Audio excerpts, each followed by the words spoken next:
Just imagine knowing exactly what you need to get your body to look beautiful. It's very simple. You need to concentrate on 3 areas: the deltoids, the shoulder width and the capped shoulders, the waistline area, and the calves. Now for shoulders, it took me quite some time to learn what to do, because with shoulders, they're very easy to overtrain. Every upper body movement that you do affects the shoulders. So the shoulders may already be burnt out by the time you go to train them. So how do you train your shoulders? For me, it was a balancing act between doing low set, high intensity workouts and knowing when you should go to the volume work. So my workouts varied from, say, doing 3 exercises with 1 set warm up, 1 set to failure.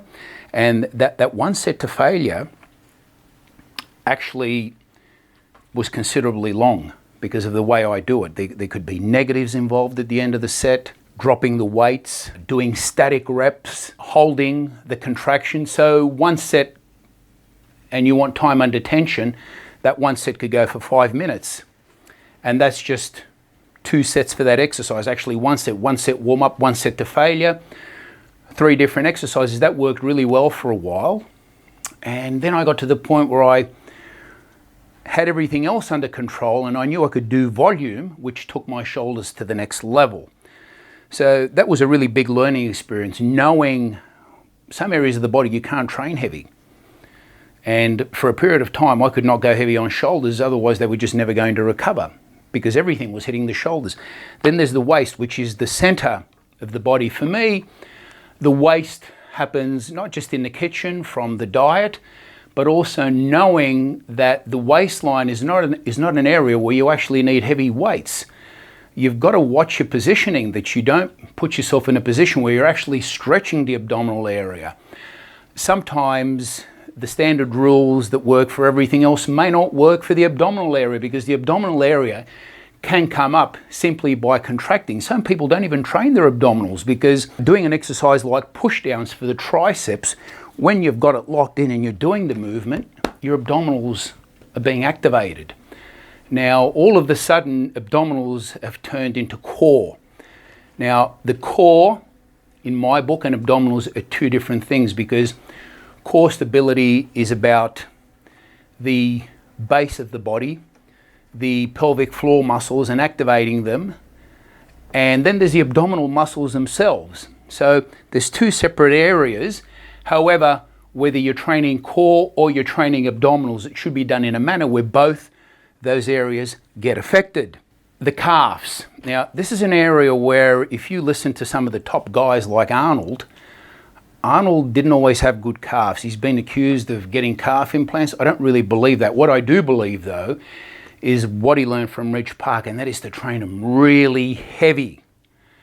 What I found with calves is that I could even train them every day, but you had to be specific. So one day could be the intense calf workout, and then the next day you're simply doing light movements to get blood into there, remove all the lactic acid, and you get growth. This is something that Vince Gironda was very big on.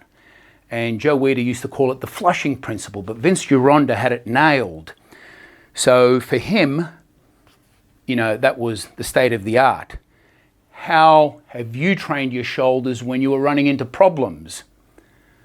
How did it work for you? You heard what I did. What about the waistline? You know, a waistline doesn't have to be small in order to look good, but it has to be flat. It has to be muscular, and it's dieting, knowing how to stand, and doing enough work to get the area to show. Not everybody gets good abdominals from doing tricep exercises. How has that worked for you? Calves, well, you know, the calf muscle, that's a funny one, because I know a friend of mine who's actually put a 1/2 inch on his calves just from sitting in a chair and contracting them so he could feel them. You know, he got growth out of that. But then you've got Arnold, on the other hand, who did calf raises with 1,000 pounds, and that's how he put that size on. But did he always train heavy? I trained heavy for a while. Then I found that after I got everything that I could out of heavy training, I had to go to the style where you're contracting and feeling it, just the way my friend did when he put a 1/2 inch on in a month. Let me know your thoughts on this in the argument section below.